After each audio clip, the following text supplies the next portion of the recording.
Here is my honest review of this 16-inch, 400-pound weight limit step stool. This little unit is amazing. And the reason why I'm recording it in my bathroom is because I actually use this in my shower.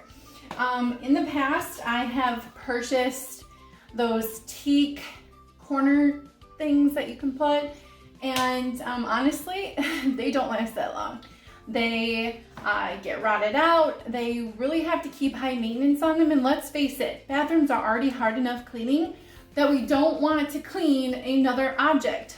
So when I came across this, I was like, duh, it's plastic, and literally you could just like take it outside and power wash it if you wanted to. So you don't have to treat it like you do with the teaks and stuff like that. So I've had the teak one, it has failed, it has not done well in the shower, and I don't have time to clean it. So this one is amazing. This unit literally came all in one piece. You came with 2 little plugs here, and you just had to pop them in, and then it folds right up. Like easy, simple, easy.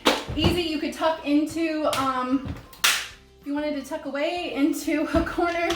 It is super lightweight, like super easy. Kids could carry this around if they needed to.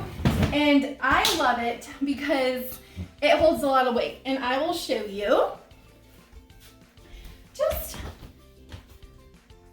The rating is 400 pounds, guys. Like, this is amazing. I feel absolutely sturdy on it. And when I bring it in the shower, this is what I loved, because I needed someplace to put my feet up. Perfect shaving position. You can't beat that. So, highly recommend, 10 out of 10, go grab yourself one.